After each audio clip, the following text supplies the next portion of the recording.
저는 7월 27일 낮 11시에 여러분이 기도해 주심으로 모스크바에서 광림센터 봉헌 예배를 무사히 마치고 어제 늦게 돌아왔습니다.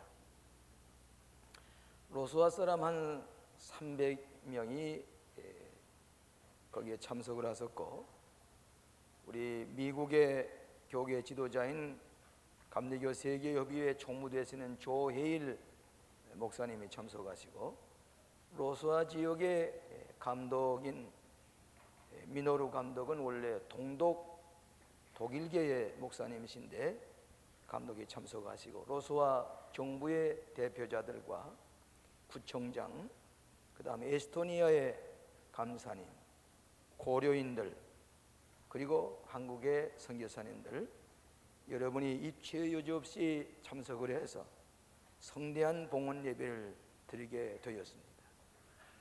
무신론 국가였던 수도 한가운데 광림교회가 한 1000평의 예배당이 세워져서 하나님 앞에 봉헌하게 하신 것은 하나님의 특별한 기적이라고 아니할 수가 없습니다. 이 광림교회 건물은 1991년 9월에 착공이 되었습니다. 49년 동안 한 1000평에 가까운 땅을 임대를 받아가지고 로스와의 정부의 정식으로 허가를 맡아서 지은 예배당입니다. 지금까지 유명한 우리나라의 큰 건설회사라든지 또 무역회사가 한 칸의 집도 짓지를 못했는데, 우리 교회에서 이런 예배당을 지어서 봉헌했다고 하는 것은 하나님 하나의 기적을 우리에게 눈으로 보게 되는 것입니다. 처음에는 우리가 전혀 아는 사람이 없기 때문에 그 당시에 지금 중국 대사로 가 계시는 황병태 위원께서 로스와를 방문하고 현지인 한 분을 저희들에게 소개해 주셨습니다. 미하일 강이라고 하는 분을 아마 여러분이 여러 차례 우리 교회에서 만났겠습니다마는, 그분을 믿고 우리가 그 건축을 시작을 했는데 그분도 아주 많은 애를 썼습니다. 수고를 많이 해서 좀처럼 생각할 수 없는 일들을 그가 처리해 주셨는데, 그러나 역시 신앙의 기반이었기 때문에 더 오래 그분과 더불어 일을 할 수가 없게 되어서 중간에 그분이 손을 떼게 하고, 우리 시러빈 선교회에서 아마 수십 차례 방문을 해서 애를 써서, 그 다음에 우리 윤은철 선교사님을 2년 전에 파송을 해서 그분이 전적으로 헌신하면서 드디어 완공을 보게 되었습니다. 실제 가보니까 얼마나 아름다운지 말로도 할 수 없이 잘 정돈되고, 그 미노루 감독이 얘기를 드리면은 지금까지 로스와의 건물 중에서 제일 아름답게 지은 건물이라고 칭찬을 했습니다. 그간의 건축 과정에서의 어려운 점이란 말로도 할 수가 없습니다. 제가 일일이 여러분에게 말씀을 드리지 못하지만은 그 과정 가운데 아주 포기하고 싶은 생각까지 있었댔는데, 그래도 꾸준하게 기도해 주심으로 아름답게 완공이 되었습니다. 그 아파트 주택 사이에 이 아름다운 건물이 우뚝 섰으니까 그 주민들이 시기하기 시작을 하는 것입니다. 또 심술을 부리는 것입니다. 그래서 시청에다가 진정을 내가지고 여러 가지로 방해를 했습니다.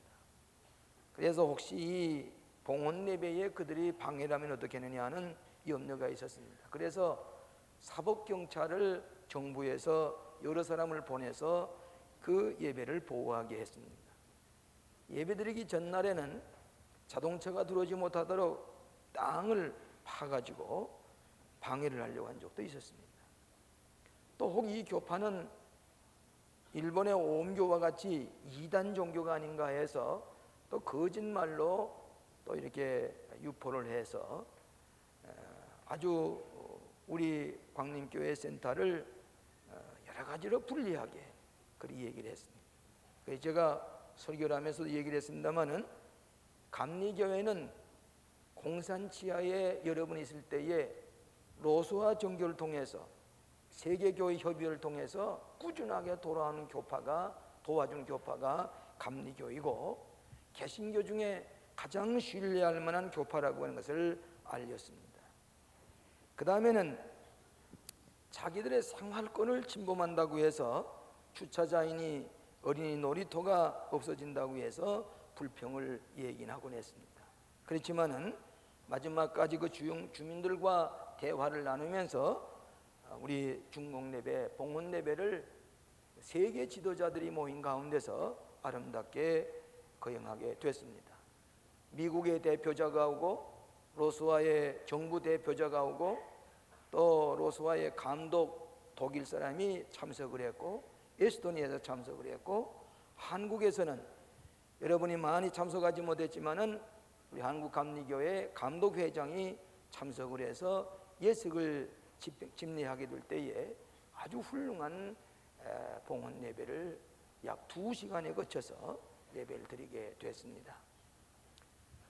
여러 차례 방금 말씀드린 대로 우리 교인들이 한 300명이 가서 이 역사적인 기적을 우리가 보기 위해서 2달 전부터 약속을 하고 계획을 했습니다. 그런데 20일 전에 이 비행기 좌석이 100석밖에 할애될 수가 없다고 해서 당황하기 시작을 했습니다. 그러다가 저 레닌그라드 세인트 피터스버그에 있는 비행기 한 대를 전세를 해서 우리나라에 와서 한 300명의 우리 교인들을 같이 전세 비행기로 가기로 계약을 맺었습니다. 나중에 한 2일 전에 연락이 오기를 이 비행기는 모스크바 비행장에는 착륙할 수가 없다고 하는 그런 통보를 받았습니다. 또 당황했습니다. 그래서 하루 늦춰서라도 저희 레닌그라드 세인트 피터스버그에 착륙을 해가지고 기차로 모스크바에 들어와서 이 봉헌 예배를 드리도록 계획을 짰습니다. 그래 다 된다고 그랬습니다. 근데 출발하기 직전에 이 비행기를 영공을 통과하는 데는 특별한 허가를 받는다고 하는데 일주일에 4대 비행기밖에 영공을 통과할 수 없는데 이제 이 차터 비행기가 이 영광을 통용하려면 또 허가를 낸다고 하는데 그 허가를 낼 수가 없다는 얘기입니다. 그러니까 우리 여러분들이 다 준비하고 짐을 싸가지고 가는데도 불구하고 비행기가 출발할 수가 없게 되었습니다. 그렇게 됐을 때에 이제 그 봉헌 예배를 며칠간 혹은 얼마 동안 연기하려고 보니까 세계 요인들에게 전부 다 초청장을 보내서 지금 세계 지도자들이 모스크바에 와 있습니다. 더 이상 연기한다고 할 때에 광림교회의 신뢰가 떨어지고 로스와 사회에서도 더 이상 지체할 수가 없는 그런 형평에 있게 돼서 저는 급히 비행기 2자리를 자리가 없는 것을 어떻게 마련해 가지고 모스크바에 갔습니다. 그리고 예식이 진행되는데 참 은혜 가운데 그 300명의 로스와 사람만 모인 가운데서 훌륭한 예배를 드렸고 SBS에서 모든 장면을 텔레비전을 찍어 주셨습니다. 그리고 여러분이 하루나 늦어서 오게 되면 오늘 이 주일을 그 광림교회에서 다시 여러분과 함께 봉헌 예배를 드리려고 했지만은 불가능하게 됐습니다. 그래서 저는 급히 또 다시 비행기를 타고 돌아와서 어제 늦도록 도착을 해서 오늘 여러분들에게 이 보고의 말씀을 드려야 되겠다고 생각해서 제가 급히 돌아왔습니다. 저희들이 깨달은 것은 좋은 경험입니다. 공산주의 사회였던 소련이나 중국이나 앞으로의 북한도 마찬가지입니다. 우리가 무슨 일에서 약속을 했다고 할지라도 그 약속을 이행할 수가 없는, 끝까지 그 약속을 믿을 수가 없는 그런 상대라고 하는 것을 이번에 깨달았습니다. 그래서 며칠 전에 그들이 통보를 와서도 우리가 방법을 취할 텐데 도저히 어떻게 방법을 쓸 수가 없게 되어서 참 이 악령의 역사 가운데서 혹 우리들의 귀중한 생명의 위협을 받게 되진 않나 하는 그런 생각을 해서 비록 우리가 다 참석하지 못했지만은 다음 주에 우리가 가서 2번, 3번 우리가 이 모스크바를 방문해서 그 모스크바 건물 안에는 객실이 5, 6개가 준비되어 있습니다. 아마도 우리 한 20명까지는 거기서 쉴 수가 있습니다. 모스크바에서 호텔 하나 얻기가 매우 어렵습니다. 호텔 하나, 방 하나가 230불이 하룻밤에 230불씩 됩니다. 보잘것없는 시설인데도. 근데 이 모스크바 광림교회의 객실은 호텔방보다 더 잘 되어 있습니다. 그래서 앞으로 여러분들이 모스크바 여행을 하시면은 우리 광림교회 객실에 가서 여러분이 얼마든지 쉴 수 있는 좋은 시설을 갖추고 있는 것을 기억하시고, 우리 교인들이 혹시나 이 많은 사람들이 전세 비행기로 오고 가는 동안에 한 생명이라도 어려움을 당하면은 어떡할까 제가 걱정하고 기도하고 있었습니다. 아무쪼록 여러분들이 이건 불가항력, 우리의 힘으로 감당할 수가 없는 그런 로스와 사람이나 그 과거에 공산체에 있던 사람들과의 약속이라고 하는 것은 얼마나 어렵다고 하는 것을 이번에 깨닫고, 특별히 남선교회원들, 실업위원들이 밤을 새워가면서 팩스를 엮어 전화로 했지만은 도저히 어떻게 할 수가 없어서 이번에 기대를 했었던 분이 여러분이 실망이든지 모르겠습니다만은 합동하여 선을 이루게 하시는 하나님의 계획이 계신 줄로 믿고, 우리 여러 교우들께서 믿음으로 이해해 주시고 양해해 주실 줄로 믿습니다. 다음 기회는 여러분이 모두 다 가서 우리 광림교회 객실에서 여러분이 음식을 만들어서 잡수면서 충분한 그런 여행 시간을 가질 수가 있게 되는 것을 말씀드리면서 여러분이 다 이해해 주시리라고 믿는 것입니다. 여하튼 우리 교인들이 가시면은 뭐 10사람이라도 발을 디딜 것이 없이 우리 300명의 로스와 사람들이 입추의 없이 모여서 훌륭한 성대한 예배를 드렸는데 그분들이 보기에 얼마나 기쁘는지 알 수가 없습니다. 예수교회는 로스와 사람들은 빵을 구워가지고 예수를 집회한 사람이 그 빵을 뜯어가지고 소금에 찍어서 먹고서 그리고 시작한다고 그래요. 그래 빵을 로스와식에 큰 빵을 구워가지고 그 리본을 끊기 전에 그걸 가져왔습니다. 그래서 그것을 제가 소금을 찍어서 먹고 그러고서 리본을 끊고 올라가서 예배를 드리는데 로스와 사람들이 아마 처음 그런 성대한 예식을 같이 진행을 한 줄로 생각을 합니다. 여러분이 뒤에서 기도해 주시고 성문해 주신 데 대해서 치할 드리고, 그 강단인 미국 대표, 로스와 대표, 로스와 정부 대표, 한국교회 대표, 이렇게 아주 충분한 그런 세계적인 지도자들이 모여서 이 성회 봉헌 예배를 드린 것을 여러분에게 말씀을 드립니다. 여러분의 기도에 대해서 감사의 말씀을 드립니다. 우리 예수님께서 가이사랴 빌립보에 가셔서 중대한 질문을 제자들에게 했습니다. 내가 날 누구라고 하느냐? 이 인자 예수님을 누구라고 하느냐? 이 제자들에게 물으니까 세상 사람들이 말하기를 혹 세례 요한이라, 에레미야나 엘리사나 혹은 선지자 중에 하나로 그렇게들 얘기를 합니다. 그리 말할 때에 예수님께서는 베드로에게 말하기를 너는 나를 누구라고 하느냐? 이 베드로가 유명한 대답을 했습니다. 주는 그리스도시요 살아계신 하나님의 아들이시니이다. 지금까지 그런 고백을 들어본 적이 없습니다. 이때에 우리 예수님께서 너무 기뻐해서 내가 복이 있구나. 그 사실을 내가 아는 것이 아니라, 혈육이 아는 것이 아니라 하늘에 계신 하나님께서, 내 아버지께서 알려주신 것이다. 이런 내 이름을 반석이라 하리라. 내 교회를 이 반석 위에 세우리라. 음부의 권세가 이기지 못하리라 약속을 했습니다. 그래서 이 가톨릭 교회에서는 베드로가 바로 반석이라고 해서 로마에 있는 베드로 성당에 가보게 되면은 베드로의 뼈가 밑에 있습니다. 그 위에다가 베드로 대성전을 지었습니다. 그러나 개신교는 베드로가 반석이 아니라 주는 그리스도시요 살아계신 하나님의 아들이라고 하는 이 신앙 고백이 반석이기 때문에 그 신앙 고백 위에 교회를 세워야 된다고 하는 것이 개신교의 신학입니다.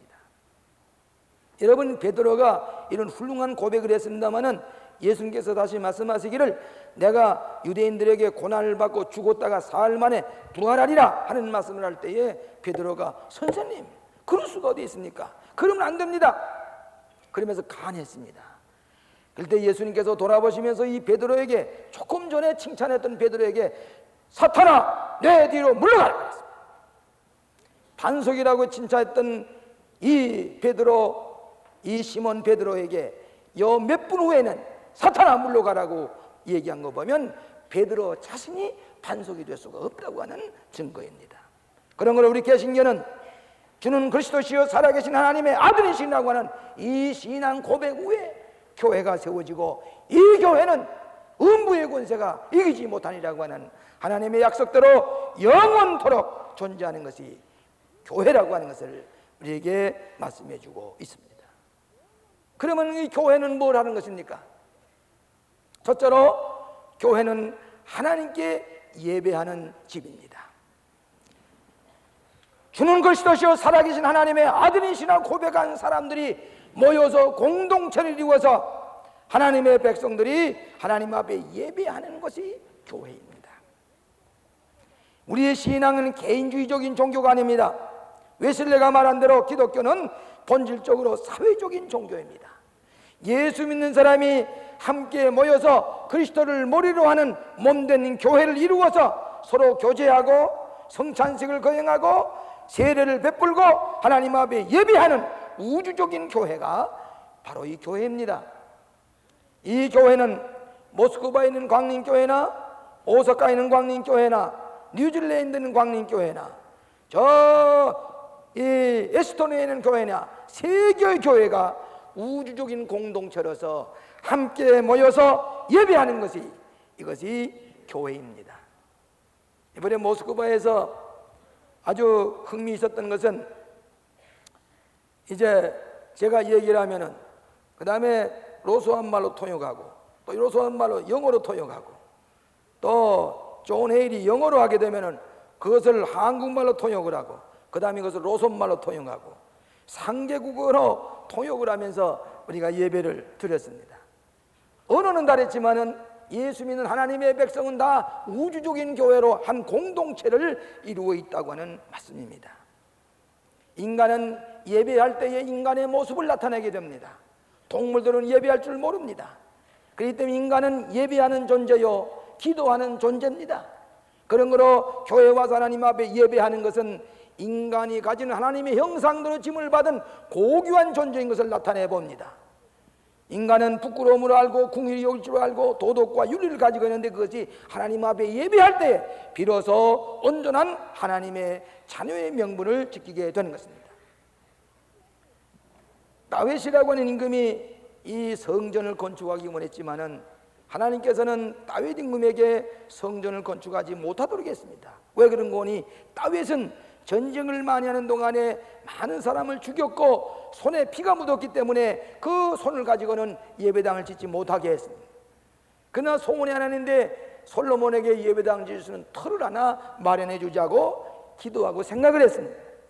그랬더니 가시라고 하는 선지자가 하는 말이, 저 아라우나라고 하는 사람이 가지고 있는 타작마당이 있는데 그 타작마당에 이 성전을 지었으면 좋겠다고 얘기를 했습니다. 다윗 임금은 많은 신앙을 거리고 아라우나라고 하는 사람의 타작마당을 향해 갔습니다.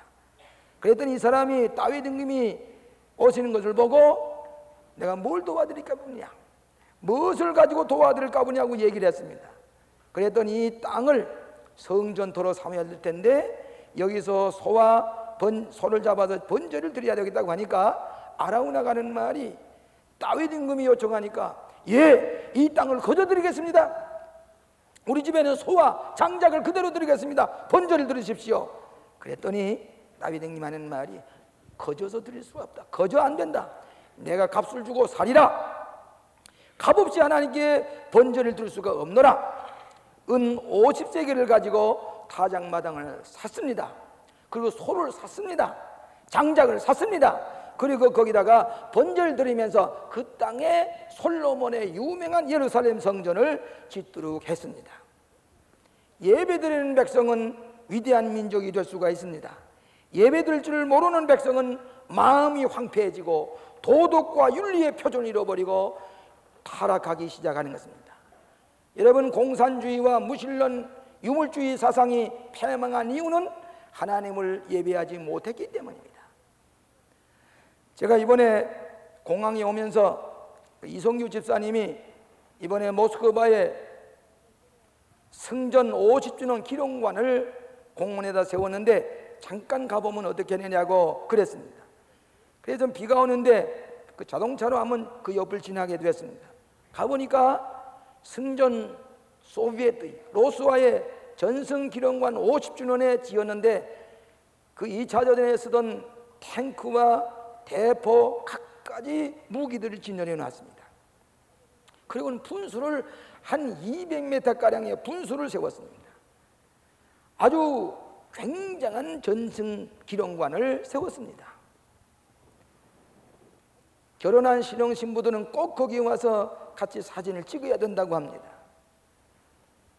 내가 그 가운데 지나가면 놀라운 사실은 스탈린이 공산인 국가가 승리했다고 자랑했던 전승기념관, 무신론자들이 승리했다고 하는 전승기념관 앞에 예배당이 로스와 정교회 그 교회가 가장 아름답게 훌륭하게 그 가운데 우뚝 서서 금칠을 한 로스와 정교회 건물이 서 있는 것을 보았습니다.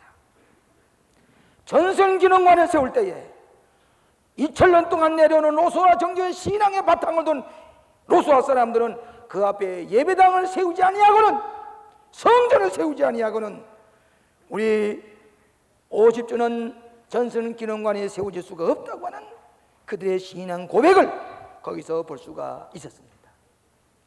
교회는 하나님 앞에 예배할 때에 하나님이 기뻐하시고 은혜와 축복을 나르시는 것이 이 눈에 보이는 교회요, 보이지 않는 교회를 통해서 하나님께서 우리에게 은혜를 베풀어 주시는 것입니다.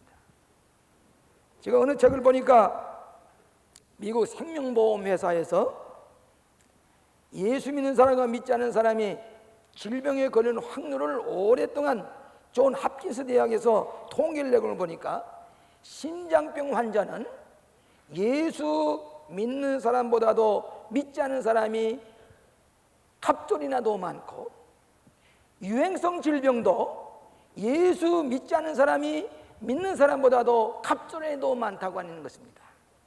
그만큼 예수 믿는 사람은 영적으로 깨끗할 뿐만 아니라 모든 생활이 깨끗한 생활하기 때문에 심장병이라든지 또 유행병 같은 것은 질병이 다 믿지 않는 사람보다도 걸리지 않다고 하는 존 홉킨스 대학의 이과대학의 보고를 우리가 읽어본 적이 있습니다.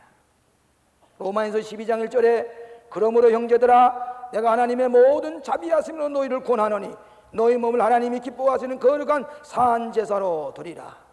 이는 너희의 드릴 영적 예배니라. 예배드리는 사람에게 하나님께서 기뻐하시고 영육간의 풍성한 은혜를 베풀어 주시는 것을 믿으시기를 바랍니다. 두 번째로는 하나님의 말씀을 전파하는 것이 교회입니다. 교회와 있어야 되느냐? 하나님의 말씀을 전파하는 선교적 사명을 가지고 있는 것이 교회입니다. 너희는 가서 모든 족속으로 제자를 삼으라. 아버지와 아들과 성령 이름으로 세례를 주고 내가 분부한 모든 것을 가르쳐 지키게 하라. 하나님의 말씀을 전하는 곳이 교회입니다. 때를 얻든지 못 얻든지 이 교회를 통해서 하나님의 말씀, 진리의 말씀을 선교해야 되는 것입니다. 그렇기 때문에 우리는 전 세계에 이 교회를 세워서 선교적 사명을 다하게 하는 것입니다. 진리의 말씀, 하나님의 말씀을 아직 듣지 못한 사람이 세계 인구의 3분의 1이나 됩니다.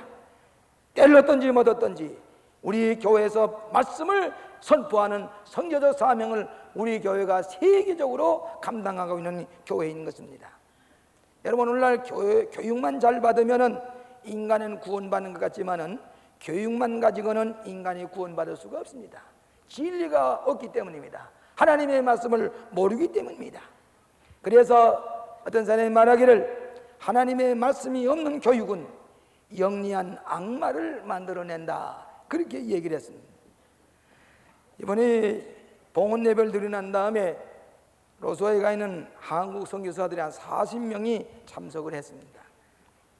끝나고 난 다음에 제가 왔다고 해서 세미나를 인도해 달라고 해서 아마 한 2시간 반 동안 세미나를 인도했습니다. 그러면서 선교하는데 가장 중요한 3가지가 있는데 하나는 선교사 자신입니다. 영적으로 소명감을 가지고 희생심이 있고 복음을 전할 수 있는 열정이 있어야 됩니다. 두 번째는 새로운 방법을 가져야 됩니다. 우리가 이 선교센터를 세운 것은 로스와 사람들을 위해서 선교하는 방법으로 도서관을 만들었습니다. 체육관을 만들었습니다. 그리고 친교실을 만들었습니다. 식당을 만들었습니다. 로스와 사람들을 위해서 이 건물을 내어놓는다고 그랬습니다. 그래서 앞으로 한국과 로스와의 문화가 교류되고 또 우리 의료진들이 가서 일주일 동안 머물면서 그 주변에 있는 사람들에게 치료도 해주고 자선사업으로 우리나라의 어린이 옷이라든지 여자 옷을 보내서 그 주변 사람 나누어주고 하는 자선사업을 한다든지 이 공산국가에 선교하는 방법의 하나로 미션센터를 세운 것입니다. 그 다음에 또 하나가 선교비입니다. 선교비를 공급해야 됩니다. 여러분, 남북 통일될 때에 가장 중요한 사명이 교회가 북한에 들어가서 예배당을 세워서 선교적 사명을 다하는 것입니다. 그렇기 때문에 제가 주일날 여러분이 헌금하신 것을 보게 되면은 북한의 평양에다가 예배당을 세워달라고 건축공을 보낸 분이 여러분 계십니다. 내 교회에다가 예배당을 세워달라고 북한 교회 건축을 위해서 헌금하신 분을 보게 됩니다. 교회는 하나님의 교회를 세워서 말씀을 선포하게 하는 것입니다. 이것이 교회의 사명입니다. 선교적 사명을 다해야만 교회의 사명을 다하는 것입니다. 작년 3월 달에 워싱턴에 눈이 많이 내렸습니다. 미국에서는 눈이 많이 내리면 교통이 혼잡하기 때문에 예배당에서 예배를 드리질 않습니다. 대개 문을 닫고 예배를 안 봅니다. 이 클린턴 대통령이 백악관에 가고 난 다음에 매주일 침례교회에서 성공회에서 장로교회에서 또 우리 감리교회에서 이렇게 예배를 드리려고 계획을 세우고 가 있었습니다. 3월일 날 눈이 많이 내린 다음에 예배를 보려고 하니까 전화를 걸어보니까 다 문을 닫고 예배를 안 본다고 합니다. 유달리 이 감리교회는 파운드리 메더디 철치라고 그 교회는 옛날 이승만 박사께서 나가던 교회입니다. 저도 그 교회에 다녔습니다. 그 교회 목사님이 필립 와그만이라는 우리 웨슬리 신학교의 교수였던 분이 거기에 담임 목사로 갔습니다. 제가 그분에게 배운 적도 있습니다. 근데 이분은 아주 설교를 충실하게 준비하는 유명한 설교가입니다. 그날 한 2,000명 모이는 그것에 눈이 오니까 34명이 저 앞에서 앉아서 예배를 드리는데 이 필립 와그만 목사가 설교를 하려고 강단에 가서 보니까 클린턴 대통령하고 힐러리 여사가 둘이 와서 예배를 보려고 앉아 있습니다. 평소에 준비를 많이 했던 이 와그만 목사님이 설교를 충실하게 했습니다. 이 클린턴 대통령이 깜짝 놀랐습니다. 그 설교를 듣고는 마음의 감동을 받고 나중에 밖에서 인사를 하는데 대통령이 클린턴 대통령이 손을 잡고 얘기하는 말이 오늘 내가 큰 은혜를 받았는데 그 목사님 그 설교 원고를 제가 한번 볼 수가 있겠습니까? 제 연설에 좀 인용을 하려고 합니다. 그러시라고. 그래서 이 와그만 목사님이 설교 원고를 내드렸습니다. 그런데 대통령이 그 원고를 가지고 대통령 연설시에 인용을 해서 여러 차례 그 목사님의 설교를 인용했다는 얘기가 있습니다.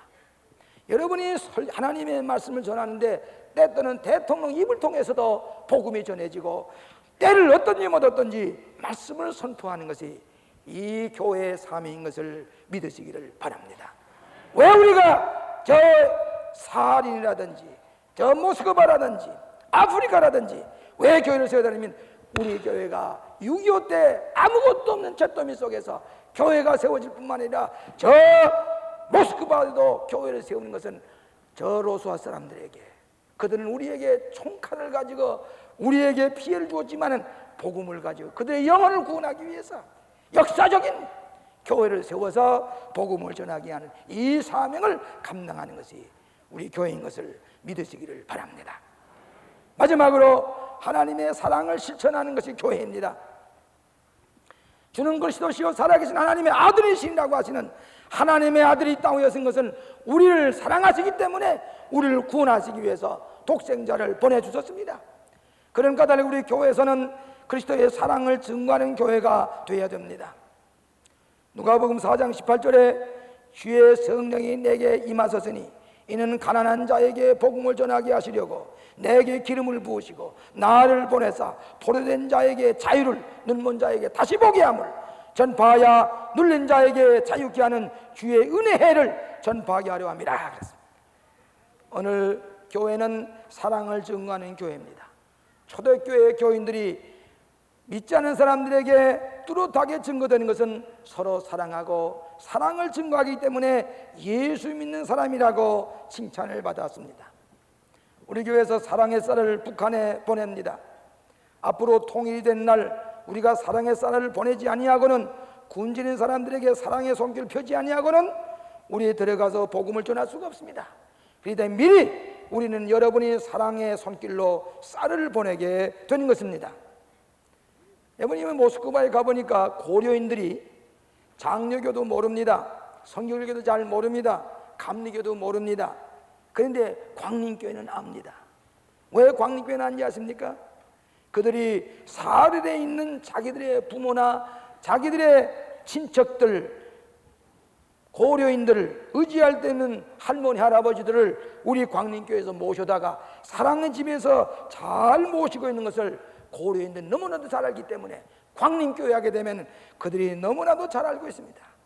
로스와 사람들보다도 고려인은 이 사랑의 집을 대해서, 이 사랑의 손길을 편 광림교회를 그들은 늘 감사하고 칭찬을 하고 있기 때문에 장려교도 모르고 순복음교회도 모르고 모른다고 할지라도 광림교회는 저들은 잘 알고 있는 것을 우리가 가서 듣고 할 수가 있습니다. 어저께도 텔레비전에 나온 것을 잠깐 보았습니다마는 지금 일본 정부의 관방장관으로 있는 아카라시 고조라는 사람이 있습니다.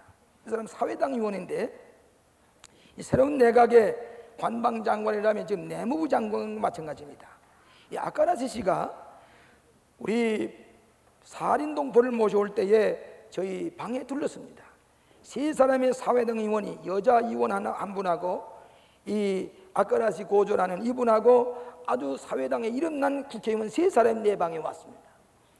와서 자기들이 이 사린동포를 모셔오는데 이렇게 노력을 해놓으라고 하면서 저와 같이 얼마 동안 얘기를 하는데 뭐라고 그러는 거니? 저들이 그분들을 위해서 뭘 도울 길이 없겠습니까? 그렇게 물어요. 그래서 뭐 도울 것도 없습니다. 그분들의 잡숫는 거, 옷, 집, 우리 광림교회 사랑의 손길로 그들 다 모시고 있습니다. 그런 거로 무슨 다른 물질적인 보조 필요 없습니다. 그랬더니 그러냐고. 그 아카라시 씨가 아주 고개를 흔들면서 얼굴이 빨개지면서 그러냐고. 다만 그들의 젊음을 40-50년 동안 젊음을 당신들이 그들을 노력해 갔으니 그들에게 법적인 조치를 취해서 그들을 돌보는 길이 당신들이 하리리요. 법적으로 당신은 그를 취해야 할 것이요. 그래서 이 아카라시가 지금까지 그 살인동포를 돕는 일에 앞장서고 있는 것을 제가 듣고 있습니다. 사랑의 손길을 펴는 것이 우리 모든 성도들이 가지는 축복의 사실입니다.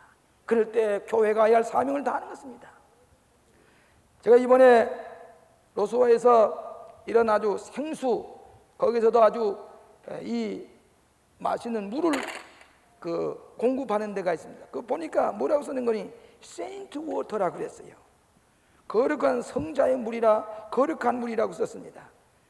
그래서 거기는 미노루 감독이 물어봤더니 어떻게 해서 이 거룩한 물이라고 하는 것이 나오냐 그랬더니 그 미노루 감독의 얘기가 공산지하에 있을 때에 카스토노마시라고 하는 시에 있는 로스와 정교회를 대표적으로 공산당이 폭발시켰다는 것입니다. 아주 다이나마이트를 밑에다 박아가지고 일세다 폭발시켰습니다. 또 폭발시키고 난 다음에 예배당은 무너졌지만은 뜻밖의 그 밑에서 생수가 터져 올라왔습니다. 생수가 터져 올라왔는데 알렉산더 감독이라는 분이 가서 그 물에다가 축복을 했습니다. 근데 그 물이 지금 로스와에서 제일 맛있는 생수가 됐습니다. 축복받은 물이 됐습니다. 거기서 물을 공급했는데 그 예배당은 폐허가 돼서 없어졌지만은 그 밑에 난 생수를 가지고 그 물을 팔아가지고 예배당을 짓고 있습니다. 그 물을 팔아가지고 무너진 생존을 다시 수축을 하고 금치를 하고 로스와 종교를 돕고 있다는 얘기입니다. 놀라운 기적입니다. 음부의 권세가 이기지 못하리라. 반석 위에 세워진 교회는 어떤 세력으로도 물을 줄 수가 없다고 하는 사실을 우리가 눈으로 보고 그 물을 로스와 사람들이 마시고 돈을 내서 예배당을 세우고 있다고 하는 귀한 말씀입니다. 미국의 넓은 보리밭에 보리가 이만큼 자랐습니다. 그 집에 존이라는 어린이가 있었는데 부모님은 어디 초대를 받아갔습니다. 이 존 어린이가 공을 가지고 놀다가 이 공이 보리밭 속에 들어갔습니다. 이 존은 그 공을 찾으려고 보리밭 속에 들어가서 공을 찾다 보니까 너무나도 큰 넓은 보리밭 속에 들어가서 향방을 찾을 수가 없습니다. 보리밭 속에 깊이 들어갔습니다. 그래서 그 부모가 와서 아무리 찾아도 찾을 길이 없습니다. 하루가 지났습니다. 이틀이 지났습니다. 이제는 다른 방법이 없어서 그 지역에는 보이스카우트와 걸스카우트를 불러서 자 이제 이 보리밭 속에 있는 존을 어떻게 찾아달라고 하니까 이 보이스카우트 걸스카우트의 손을 꼭 붙잡고서 보리밭 속에 깊이 찾아 들어갔습니다. 얼마쯤 들어간 다음에 존 어린이가 딱 까부러진 채 싸늘한 시체가 되어서 발견하게 됐습니다. 근데 보이스카우트들이 이 존의 시체를 안고 어머님에게다가 들었습니다.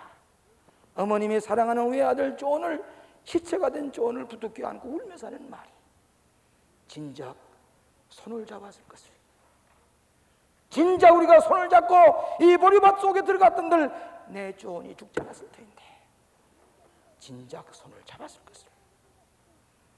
우리 교회가 사랑의 손을 잡고 우리가 복음을 전하고 예배 드릴 때에 하나님의 택함을 받은 백성들이 모여서 교제하고 하나님 앞에 예배할 때에 하나님께서 영광을 받으시고 수많은 영혼들을 구원해내는 놀라운 은총이 여러분에게 임하실 줄로 믿습니다. 하나님께 세우신 몸된 교회가 음부의 권세가 이기지 못하리라고 하시는 말씀 믿고 이 제단을 통해서 은혜와 복을 받으시는 여러분 되시기를 주의 이름으로 축원합니다. 자비하신 아버지 하나님 감사합니다. 주는 그리스도시요 살아계신 하나님의 아들이신이라고 고백하신 이 신앙의 고백 위에, 이 반석 위에 우리의 믿음이 세워지고 교회가 세워지게 될 때에 음부의 권세가 이기지 못하는 하나님의 놀라운 축복이 이 교회에 임하신 줄로 믿습니다. 이 교회의 사명을 다하기 위해서는 여러 곳에 교회를 짓고 하나님께 영광을 돌리고 복음을 전합니다. 사랑하는 권석들의 기도와 그의 헌신을 받아주시고 일일이 축복하여 주시옵소서. 예수님 이름으로 기도합나이다.